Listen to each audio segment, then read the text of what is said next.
Bienvenue sur Vox Live, c'est le premier satellite du Sénégal lancé avec succès en orbite. GainDesat s'agit d'une réalisation technologique majeure pour le pays et marque une avancée significative dans son programme spatial. Lancement réussi de GainDesat. Que comprendre de cette prouesse? Une question à laquelle nous allons tenter de répondre avec nos invités du jour.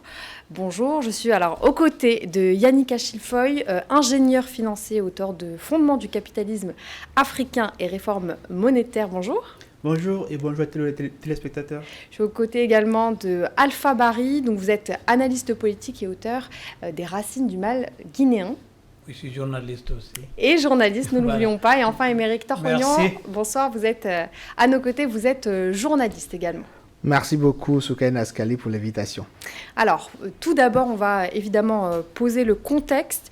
GainDesat 1A, on l'a dit en introduction, le satellite est destiné à des missions d'observation de la Terre. Il servira notamment à la gestion des ressources naturelles, à l'agriculture et à la surveillance environnementale. Ce projet, il a été réalisé grâce à des partenariats internationaux.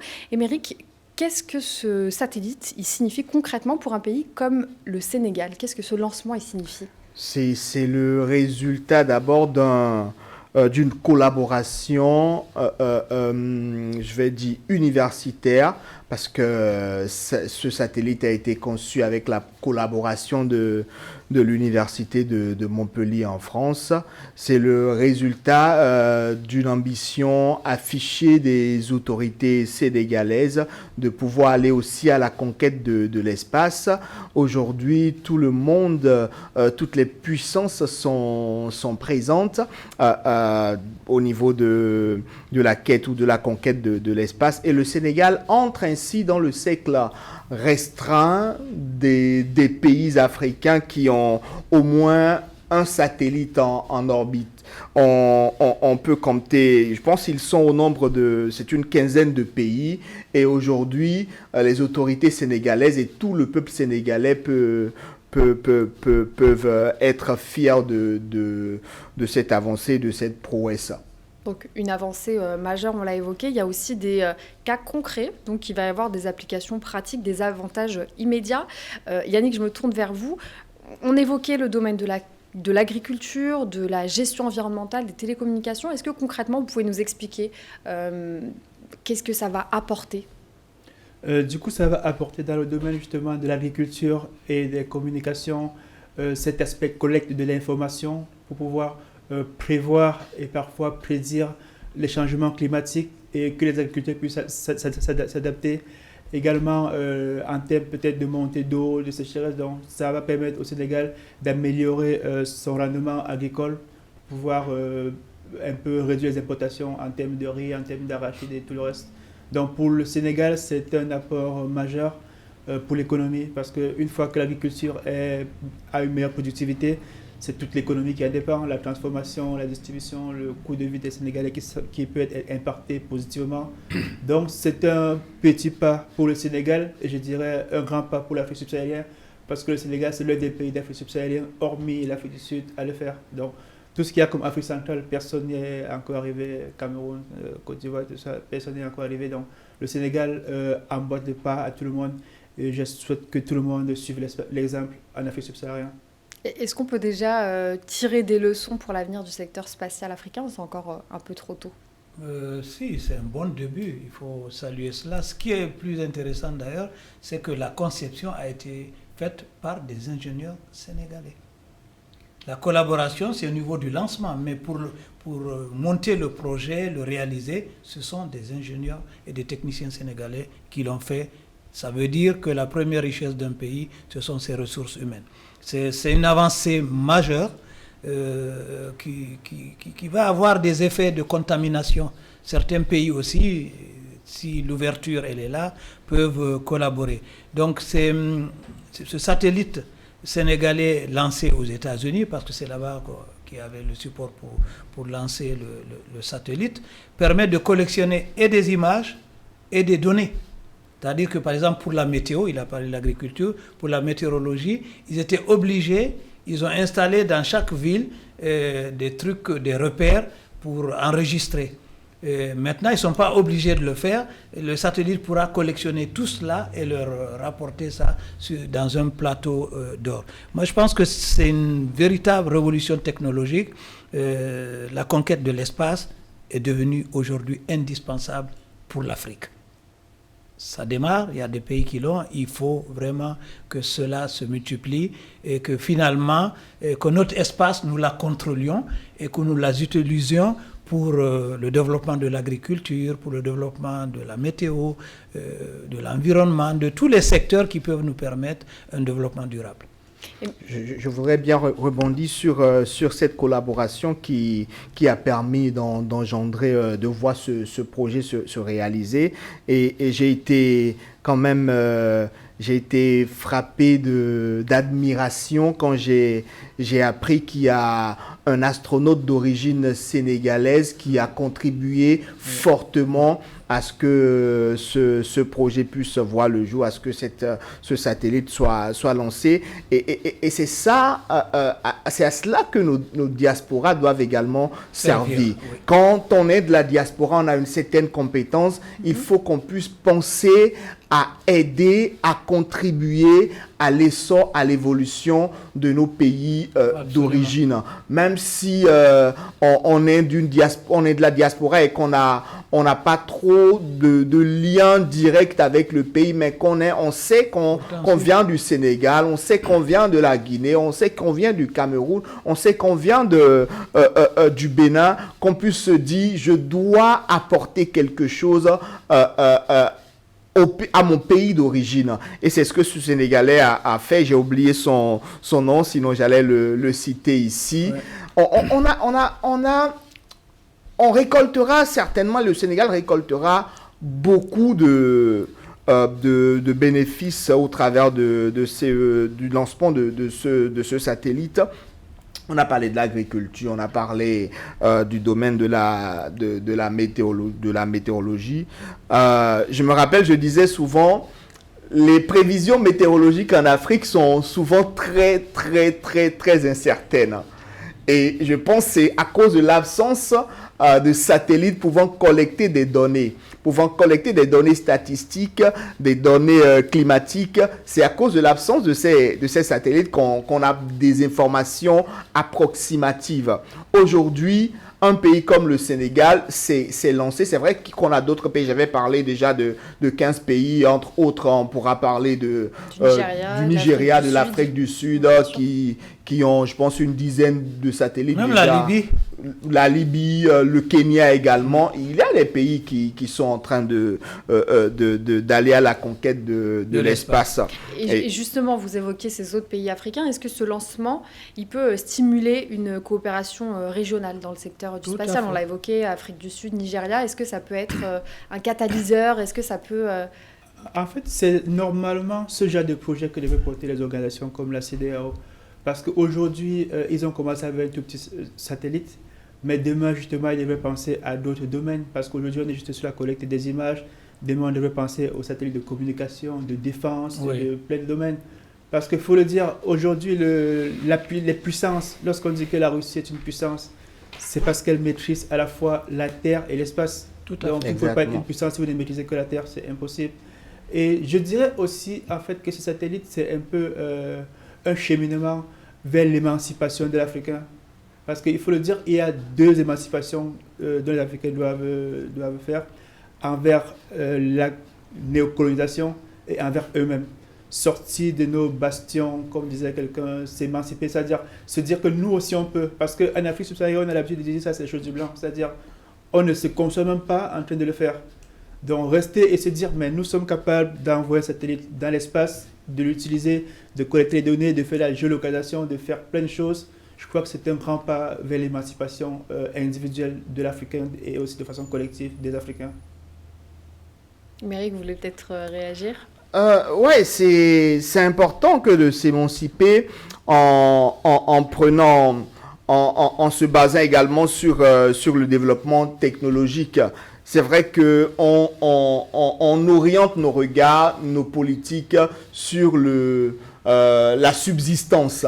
comment on fait pour subsister, comment on fait pour atteindre l'autosuffisance alimentaire. Mais on a oublié que même la conquête de l'espace, des satellites placés en orbite peuvent permettre également de contrôler la gestion de l'eau, de maîtriser la gestion de l'eau et pouvoir en profiter pour faire bénéficier l'agriculture d'un pays.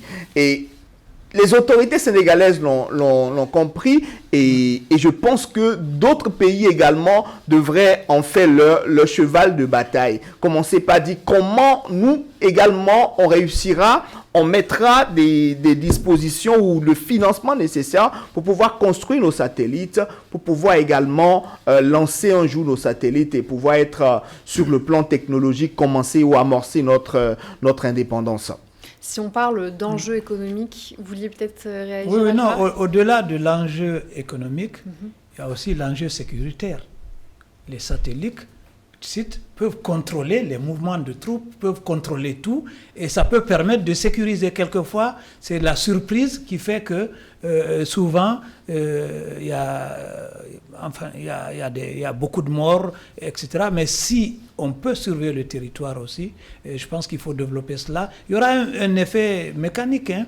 Les autres ont fait, ça a duré avant que le Sénégal ne fasse, mais ceux qui sont à côté, ils peuvent aussi, parce qu'on a des ingénieurs, ils disent la diaspora, on n'est pas souvent... Non, ce que tu ne sais pas, peut-être, la diaspora apporte beaucoup. Les gens envoient de l'argent, financent... Ça, c'est totalement d'accord. C'est-à-dire que l'argent que la diaspora envoie dépasse quelquefois l'aide au développement. Exactement, L'aide au développement. Donc ça veut dire que nous apportons de l'argent, apportons notre savoir pour créer une accélération du développement durable de notre continent. Donc il y a évidemment ces aspects-là que vous avez évoqués, les aspects sécuritaires et militaires. Il y a, évidemment, on ne peut pas passer à côté de l'aspect économique, enfin, des retombées économiques et stratégiques. Est-ce que ce satellite il peut permettre au Sénégal de se positionner comme un acteur clé en matière de technologie avancée en Afrique de l'Ouest, ou c'est pas suffisant? Si, c'est déjà une avance. Début en fait, parce que le truc c'est que lorsqu'on a commencé, c'est où il y a un effet mécanique justement d'enchaînement et on aura davantage d'investissement. Parce que comme je disais tantôt, c'est que il y a un côté psychologique. Il y a de cela quelques années, un Américain ne pouvait pas penser à mener un projet de satellite en Afrique parce qu'il disait bon, de toute façon ils n'en savent rien. Donc une fois qu'il entend que bon, eux aussi savent envoyer des satellites, c'est où justement que ce soit Google, que ce soit plein d'autres gens peuvent dire ah ben tiens, je peux aller créer des centres de recherche en Afrique parce qu'eux, au moins, ils en ont déjà connaissance. Ils sont déjà capables de comprendre ce qu'on va dire. Parce que lorsque j'ai eu à faire des réunions avec des investisseurs européens, il y a plus ce côté psychologique là. Je me suis dit, bon, de toute façon, ce dont ce monsieur parle, est-ce qu'il pense que ces gens-là sont capables? Parce qu'ils ont toujours l'image de cet Africain avec les petits pieds, le gros ventre, pris entre la famine et les guerres. C'est cette image constamment projetée par les chaînes de télé occidentales que beaucoup d'Occidentaux ont.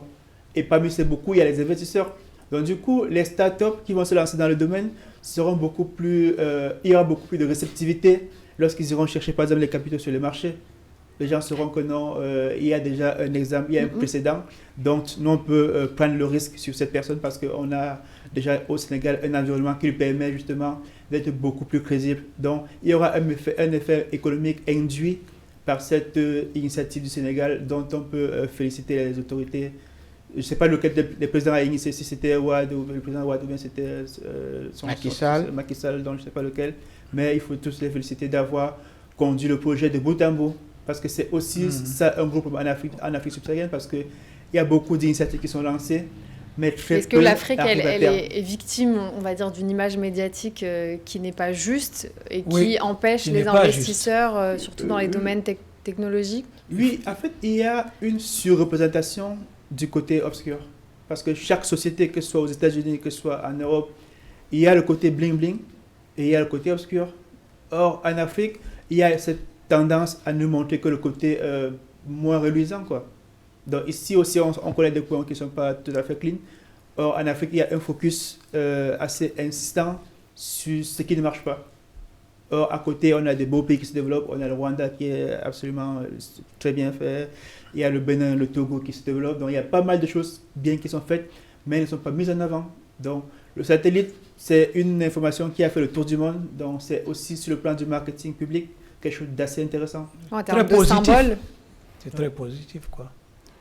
Oui, moi je pense que oui. Ça veut dire que ça aura un impact positif, c'est sûr. Et ça donne l'exemple aussi. C'est que, bon, il a dit, c'est pourquoi les médias, nous, les médias africains, nous devons parler de l'Afrique, reconstruire l'image justement qu'ils ont réussi à détruire en donnant de fausses informations. Aujourd'hui, nous avons des ingénieurs, nous avons des savants. Et quand vous faites la liste des savants, il y a plus de savants noirs que de savants blancs. Il y a une longue liste. Donc, ce qu'il faut, c'est de s'approprier ces nouvelles technologies, de l'information et de la communication aussi, pour qu'on puisse sensibiliser les gens et que les investisseurs aient la volonté de venir coopérer avec nous. Émeric, justement, redorer une image qui n'a pas forcément besoin d'être dorée, parce que ça dépend les perspectives dans lesquelles ça renforce voilà. l'image. Qu'est-ce que ça peut apporter, justement, comme le disait Alpha, en termes de retombées? Une prise de conscience. Une prise de conscience des dirigeants africains, une prise de conscience des Africains et un développement d'ambition. Ça peut créer des vocations. Absolument. Des vocations de scientifiques. On voit aujourd'hui beaucoup de jeunes Africains dédaignent. C'est une tendance un peu mondiale. On dédaigne un peu les sciences, les mathématiques, la physique. Mais on est en train de comprendre qu'aujourd'hui, un monde sans tendance ou sans amour de la science ne peut pas, le monde ne peut pas évoluer sans l'amour et sans l'expression de la science. Et l'Afrique doit, elle aussi, s'inscrire au cœur de la science. C'est quelqu'un qui n'est pas forcément bien bâti en matière de science qui parle là, mais je sais, quand tu prends du recul, on se rend compte que les sciences doivent être au cœur du développement. Absolument. Le développement scientifique, l'Afrique doit investir sur l'éducation scientifique, faire en sorte que les jeunes Africains puissent aimer la science, la physique, la chimie, la biologie, tout ça là, oui. Les jeunes Africains doivent être poussés à cela. Et sans mettre une politique de l'éducation en place, où on sait que d'ici 10 ans, on aura besoin de tel nombre d'ingénieurs astrophysiciens et il va falloir les suivre et les faire former, créer des vocations, parce qu'on sait que dans 10 ans, nous devrions installer des bases chez nous où nous allions étudier l'espace, où nous allions penser aussi, pourquoi pas, créer plus de satellites à envoyer en orbite pour pouvoir surveiller nos frontières et pouvoir sécuriser également nos territoires. C'est très important. Et donc, pour s'assurer justement que cette avancée, elle bénéficie, comme vous l'avez dit, à l'ensemble de la population, il faut miser sur des politiques plus inclusives et sur l'éducation. Exactement. L'éducation est fondamentale. Ouais. Et comme je l'ai dit tantôt, c'est que c'est l'opportunité pour les organisations comme la CEDEAO de se montrer une fois, comme c'est rare, très utile en lançant les initiatives communautaires pour de vrais satellites, des satellites commerciaux, de télécommunications. Parce qu'aujourd'hui, la majorité des chaînes en Afrique, les chaînes de télévision en Afrique, sont plutôt câblées sur les bouquets en Occident. C'est-à-dire, ça coûte cher. Il coûte beaucoup plus cher d'avoir un abonnement de canal en Afrique qu'en France. Pourquoi? Parce qu'il faut payer double. Donc aujourd'hui, c'est l'opportunité pour les organisations africaines de s'y mettre, de lancer des projets communautaires comme ça se fait dans l'Union européenne. On a la Station spatiale européenne, Airbus est un projet européen. Donc les domaines où on a besoin de beaucoup de capitaux et de sciences pointues, les organisations africaines doivent se saisir de ça et pouvoir stimuler le développement communautaire. Donc c'est ce plan aussi qu'il faut noter en fait dans ce projet-là. Non, il a dit, les nouvelles technologies de l'information, de la communication, les sciences qui permettent de transformer. Voilà, il faut orienter, il faut vraiment investir. Moi, je pense que les pays africains doivent avoir au moins 40% de leur budget consacré à l'éducation. Et les résultats vont se faire sentir très rapidement.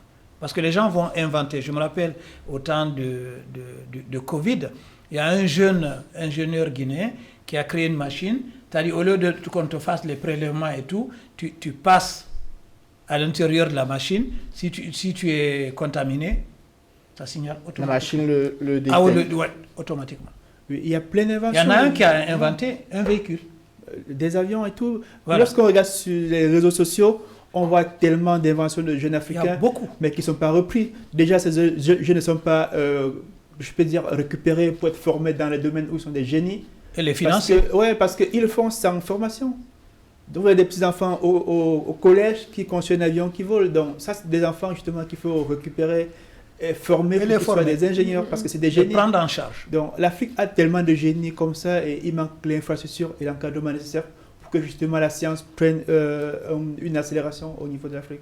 D'abord le symbole, après les fonds. Et... Ce qu'on n'a pas compris aussi, et je cite souvent la Chine pour étayer mes arguments, pour mieux en parler. Vous savez, les Chinois, quand ils ont compris qu'il faille maintenant décoller économiquement, ils ont envoyé beaucoup de jeunes, des étudiants qui étaient calés en maths, calés dans les sciences, calés dans tel domaine. Ils les ont envoyés étudier aux États-Unis, en Angleterre, en Europe, pour que ces gens-là puissent acquérir de la compétence. Et ces étudiants rentrent pour mettre leurs compétences au service de la Chine. Quand vous apprenez aujourd'hui tout ce qui se fait en Chine, vous êtes bluffé. Et bluffé, pour utiliser un langage des jeunes, de ouf en réalité. Vous êtes tellement bluffé que vous vous dites... Comment ce pays qui était au même niveau que plusieurs pays d'Afrique il y a à peine 50 ans, comment ce pays se retrouve à ce niveau aujourd'hui avec un développement technologique, un développement scientifique qui nous coupe le souffle aujourd'hui. Et ça, nous les Africains, nous les pays africains devraient s'asseoir et se poser les bonnes questions.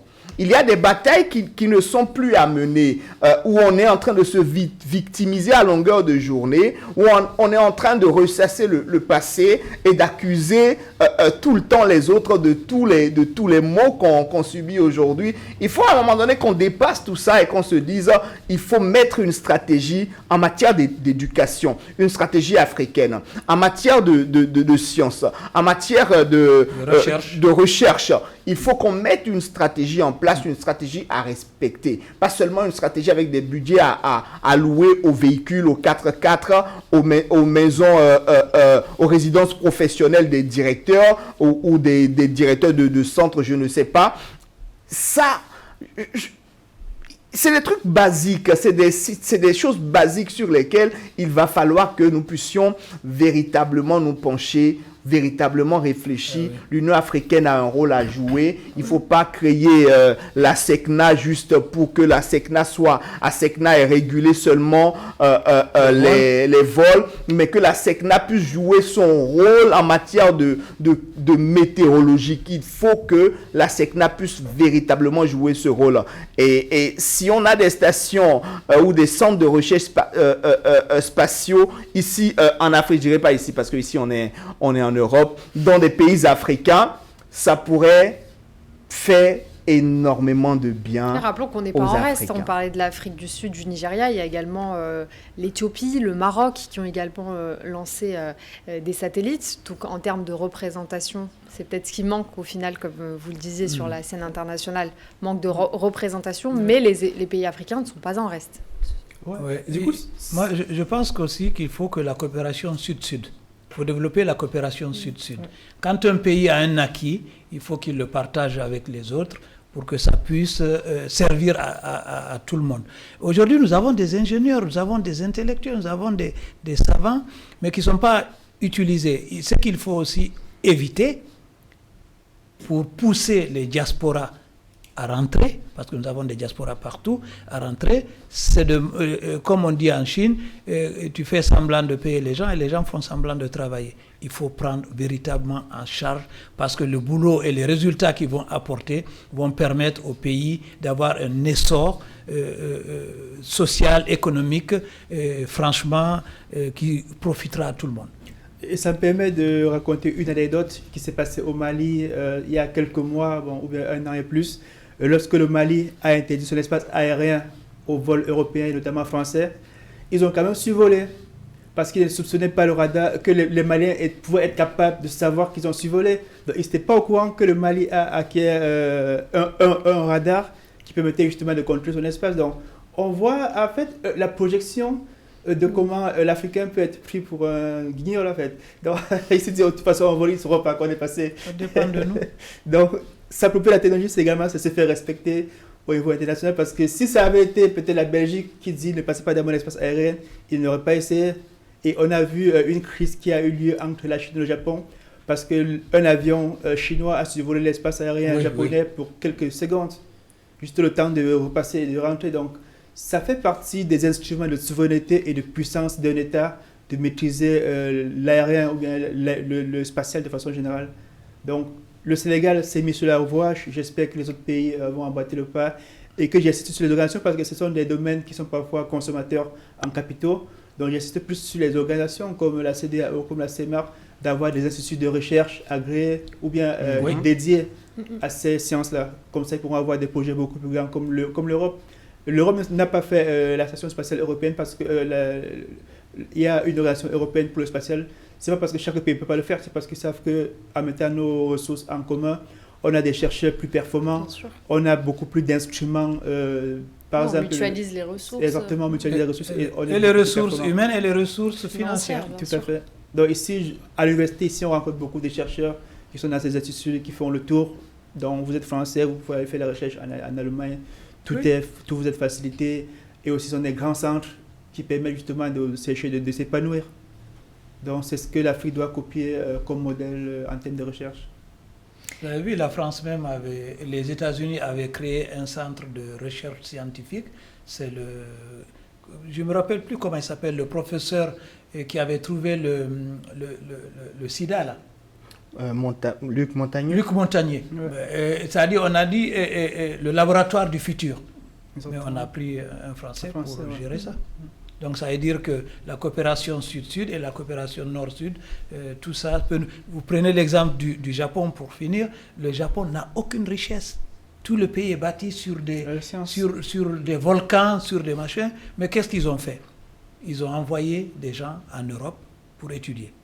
En Europe, aux États-Unis, un peu partout pour étudier. Les gens là sont revenus, c'est eux qui sont en train de développer ce pays. Ils étaient devenus d'ailleurs la première puissance financière au monde. Maintenant, la Chine a pris le relais. Parfois, il y a des pays africains qui se sont dit, OK, nous donnerons des bourses à nos meilleurs étudiants pour qu'ils aillent étudier, mais il n'y a pas une politique derrière pour les récupérer. De réintégration. De réintégration de ces cerveaux. Ouais. Et ces cerveaux sont obligés aujourd'hui de rester en Europe, hein, de travailler en Europe parce qu'on est mieux payé. Et voilà, on envoie mieux l'argent là-bas, on s'occupe mieux de la famille quand on travaille ici. En fait, il y a une certaine, je ne sais pas si je vais dire, inconscience ou insouciance des dirigeants africains sur la nécessité d'avoir des laboratoires. Parce que moi, dans mon domaine, j'essaie de bousculer auprès du gouvernement camerounais pour qu'on crée des laboratoires en termes de data. Parce que moi, j'ai une formation ici, je sais ce qu'on en fait, je sais comment ça fonctionne. Mais l'écho n'est pas... En fait, les gens ne sont pas réceptifs, en fait. Peut-être pour eux, c'est assez lointain. Peut-être pour eux, c'est assez futile. Donc, il y a ce côté conscience ou bien conséquence de nos dirigeants. Ils doivent apprendre, en fait. Parce que récemment, on a vu en France pas mal de dirigeants qui étaient ici en France. Ils se sont limités à rester dans les hôtels, à profiter de la vie. Ils n'ont pas visité les centres de recherche en France, ils n'ont pas visité d'usines, ils n'ont rien visité. Donc, c'est l'occasion pour eux de pouvoir mieux profiter de leur relation avec la France. Dans ce domaine-là, le Sénégal, c'était un exemple. La coopération avec l'Université de Montpellier pour satellite, c'était un exemple. Je pense que d'autres gens doivent en prendre de graines et essayer de multiplier des initiatives profitables pour les Africains et pour la France. On poursuit le débat dans un instant. Je vous propose de faire une courte pause et on revient tout de suite. Dans cette seconde partie d'émission, nous allons laisser la parole à nos invités. Ils pourront nous partager l'actualité qui leur tient à cœur ou sur laquelle ils aimeraient mettre de la lumière. Nous allons faire un tour de table. Yannick, on vous écoute. Quel sujet vous avez choisi d'aborder aujourd'hui ? Aujourd'hui, j'aimerais parler du sommet Afrique-Chine.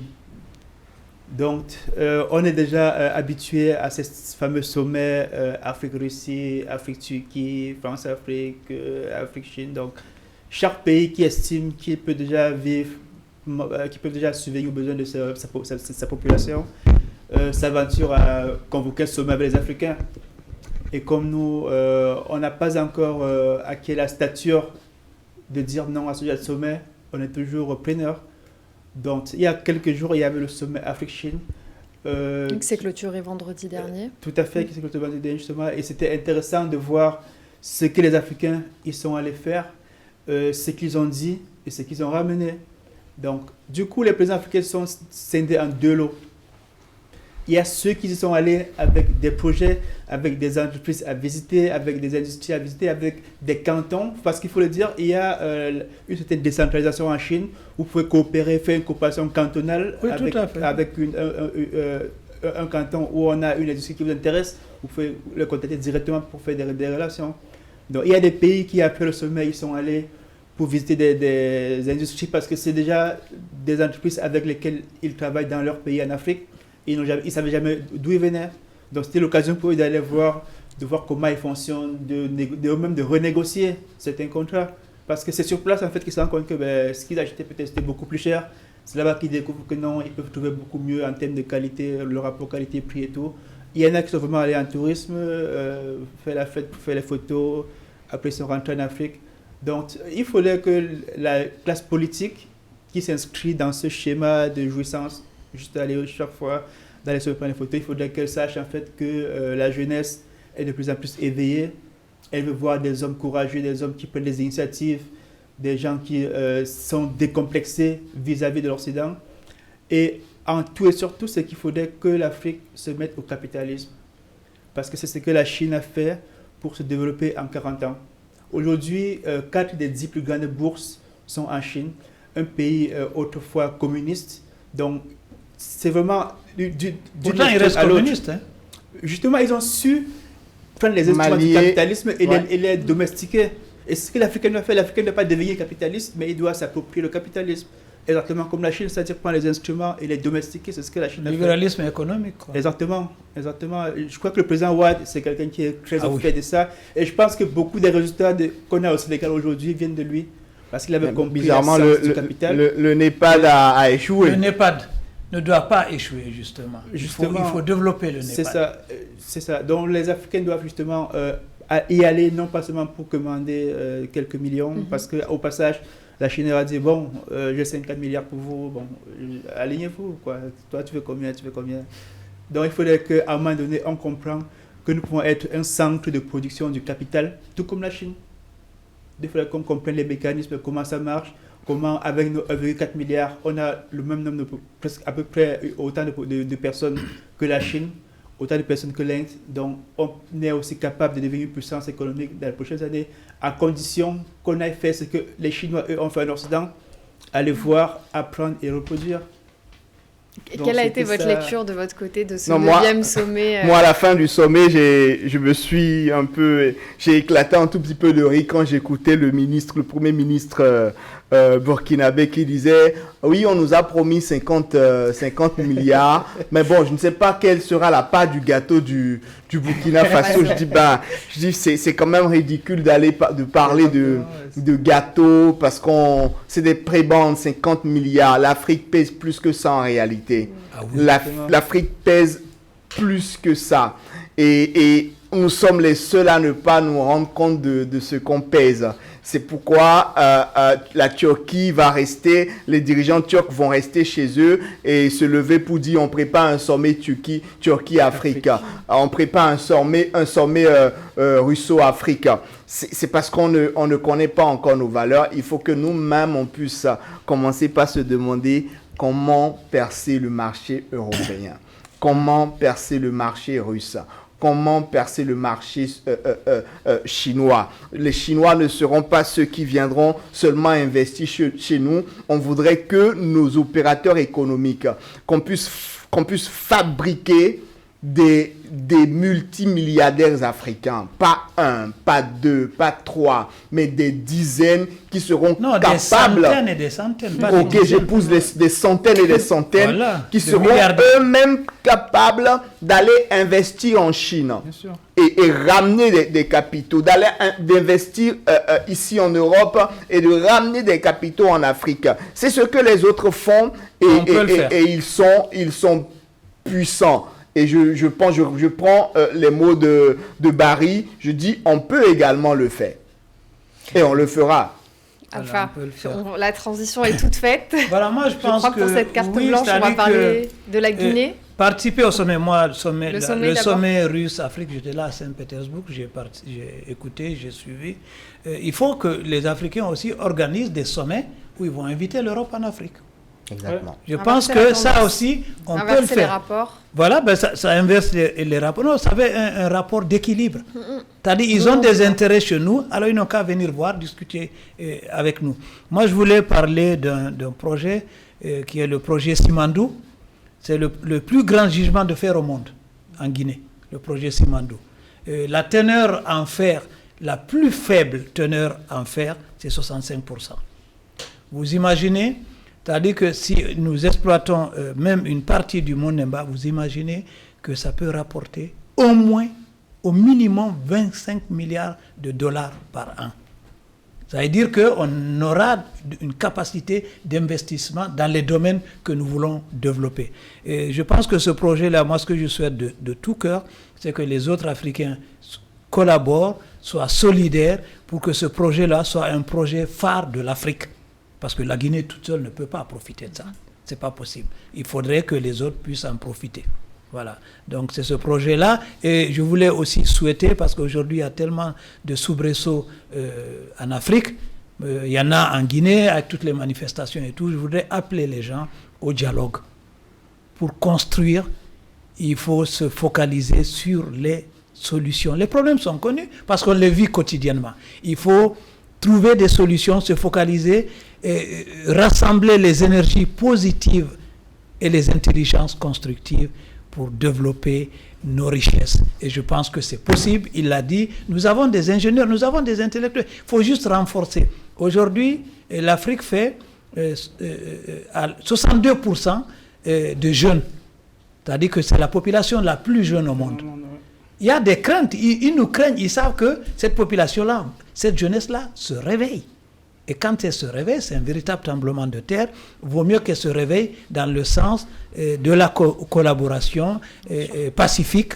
Et voilà, moi je pense que c'est ça. Je voulais parler de ce projet et je souhaite vraiment que la transition se réussisse en Guinée, que l'AES arrive à réussir cette période de transitoire pour qu'il se réintègre dans la CEDEAO.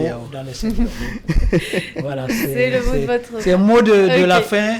La seule voie de salut pour l'Afrique, c'est l'union. On entend l'union, le dialogue. Le dialogue, et la quiétude et la paix sociale.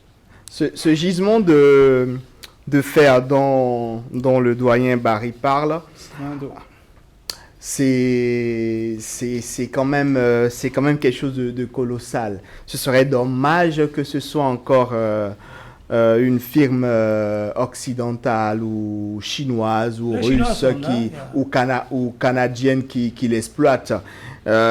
Si ça peut être une opportunité d'affaires juste pour des investisseurs africains, ça va être bénéfique, même si ce n'est pas des investisseurs totalement à 100% guinéens, qu'ils soient africains, ça pourrait être... Ça peut faire du bien à l'Afrique, qu'on puisse profiter de nos ressources, qu'on les exploite sur nos sols et qu'on crée l'industrie de transformation sur nos sols. Ça va être plus bénéfique. Oui. Émeric, vous avez la parole, on vous la laisse pour finir cette dernière carte blanche de l'émission du jour. Moi, j'aimerais parler de féminicide. J'aimerais Sujet parler de très féminicide et revenir sur la mort de cette athlète kenyane, Rebecca Cheptegei, je pense si je prononce bien son nom, tuée par son mari par immolation. Et le mari qui aussi s'est donné la mort, je pense il est passé de vie à trépas ce lundi 8, si je ne me trompe pas. Okay. Et c'est un phénomène récurrent dans nos États, pas seulement en Afrique, mais également en Occident. Le nombre de femmes qui meurent sous les coups d'un mari, sous les coups d'un copain, sous les coups d'un compagnon et tout ça grandit et il faut qu'on puisse sensibiliser. Qu'on sensibilise et qu'on sanctionne, qu'on ait une législation très dure sur ces genres de comportements. Ça ne va pas se résoudre du jour au lendemain d'un claquement de doigts, mais à force de sensibilisation, à force de... Sensibilisation, éducation des jeunes garçons aux questions de consentement, des limites. Il faut qu'on puisse, que les jeunes garçons en Afrique, parce qu'on dit souvent quelque chose, si je parle de violence sexuelle par exemple, dans beaucoup de têtes jeunes, quand la femme refuse, il faut insister. Parce que le refus de la femme, en réalité, une femme qui refuse, un non, c'est un non. Un non, c'est un non. Il faut qu'on puisse comprendre cela. Un non, c'est un non et respecter le nom de la femme. Absolument. Renégocier sans aller dans le harcèlement. Je pense qu'il faut réfléchir aussi là-dessus. Il faut en parler régulièrement pour fouetter un peu les consciences. Merci Émeric, merci Alpha et merci Yannick de nous avoir... Juste pour ajouter un mot à ce qu'il dit, c'est un phénomène vraiment grave et ça ancre également dans un contexte beaucoup plus global de la société qui devient de plus en plus violente. Donc il y a une certaine montée de la violence au niveau des nations, au niveau individuel. Donc il faudrait qu'on essaie de trouver des équilibres. La violence, ça, beaucoup vient des réseaux sociaux, beaucoup vient de plusieurs parts. Donc il y a vraiment un travail social à faire, tant en Europe qu'en Afrique, sur la relation. Oui, c'est un problème global. Le travail juridique aussi, c'est important de le dire. Les sanctions fortes. Parce que lorsque vous allez au tribunal, vous vous rendez compte qu'il n'y a pas d'espace, c'est-à-dire toutes les programmations sont pleines sur 6 mois, 8 mois, 1 an, tellement il y a de plaintes. Donc on se dit, la société devient violente, il faudrait qu'on essaie de trouver d'autres moyens de réguler la société pour réduire ça. Le problème est la première victime en fait de cette violence-là. Le problème aussi, c'est que vous voyez des cas où la famille de la femme, alors qu'elle a subi des violences de son mari, c'est la famille qui l'accuse encore pour dire non, tu n'as pas été assez soumise à ton mari, c'est toi qui as causé les violences que tu as subies. Et on transforme la victime en bourreau. Et la victime est obligée encore de se jeter dans les bras de son bourreau et subit des violences qui finissent par la mort, par un drame. Et ça, encore un sujet de réflexion pour nous tous. En résumé, éducation des jeunes garçons, rendre la justice plus accessible et plus stricte, évidemment, plus dur au niveau des agresseurs. Absolument. Et évidemment, si dans votre entourage, des personnes sont victimes de violences, quelles qu'elles soient, les dénoncer, aller à la police. La honte doit changer de camp, comme on le dit.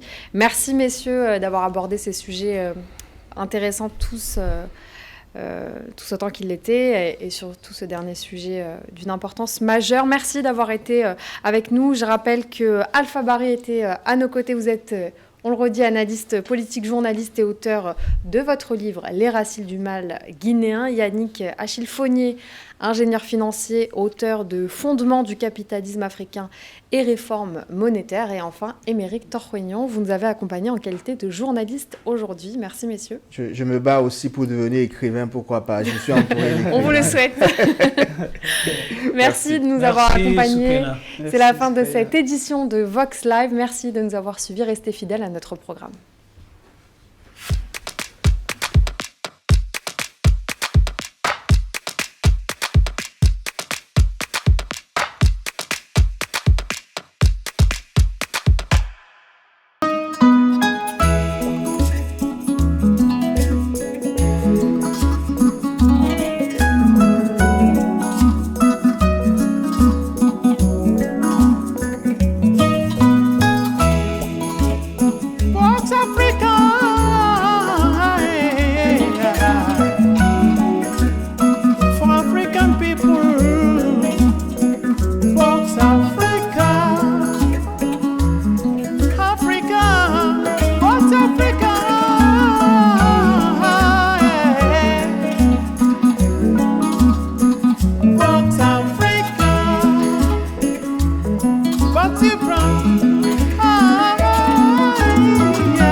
Vox Africa, la voix d'une Afrique fière.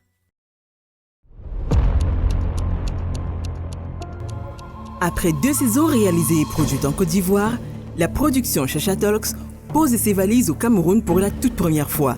Ça fait 39 ans que les femmes ont une journée internationale. Qu'est-ce que ça a changé? Nous sommes complémentaires dans la société, l'homme et la femme.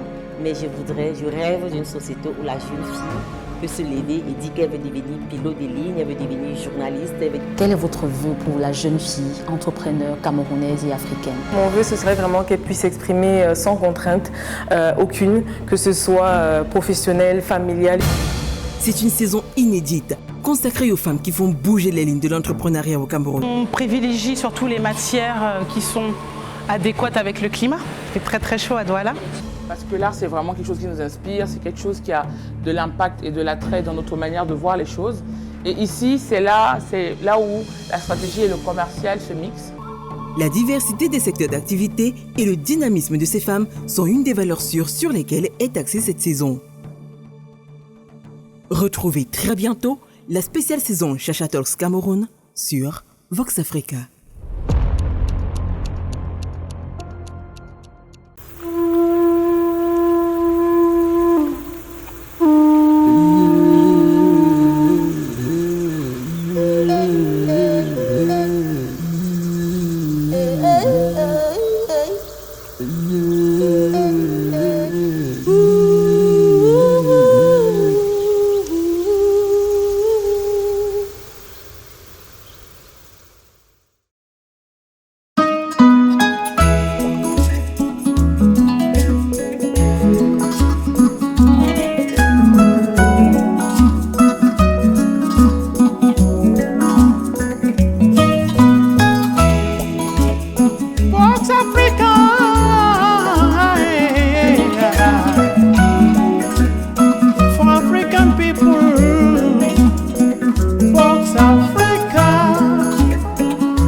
Vox Africa, la voix d'une Afrique fière.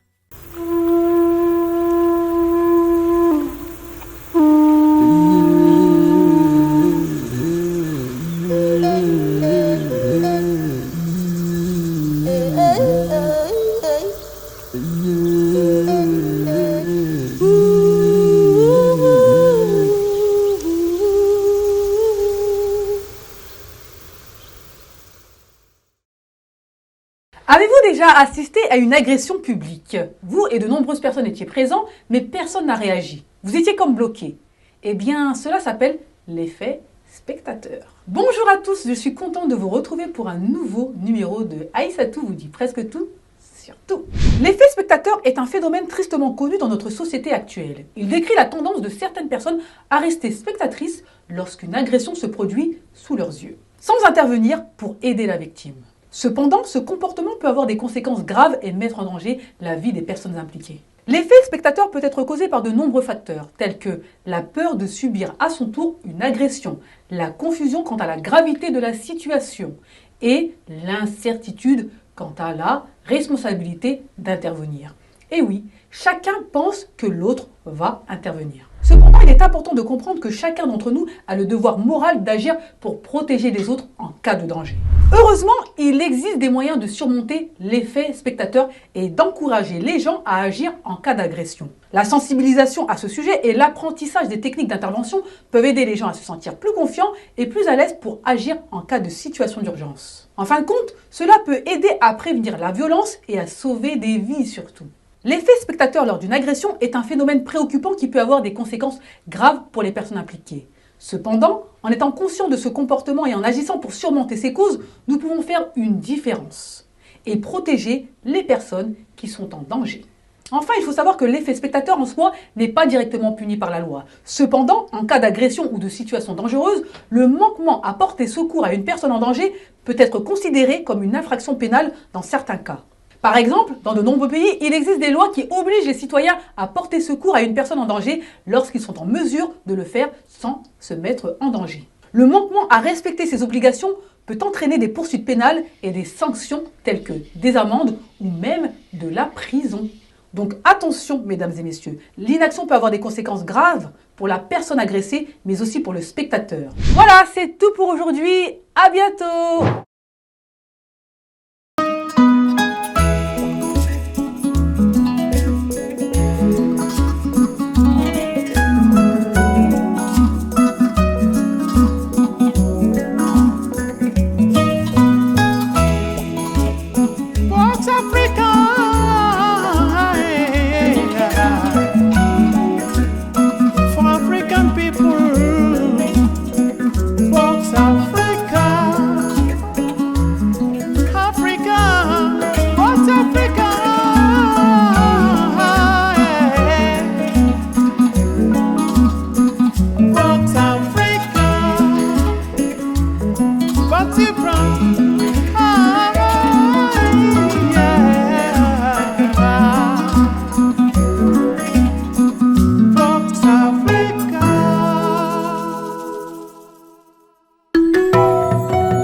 Vox Africa, la voix d'une Afrique fière.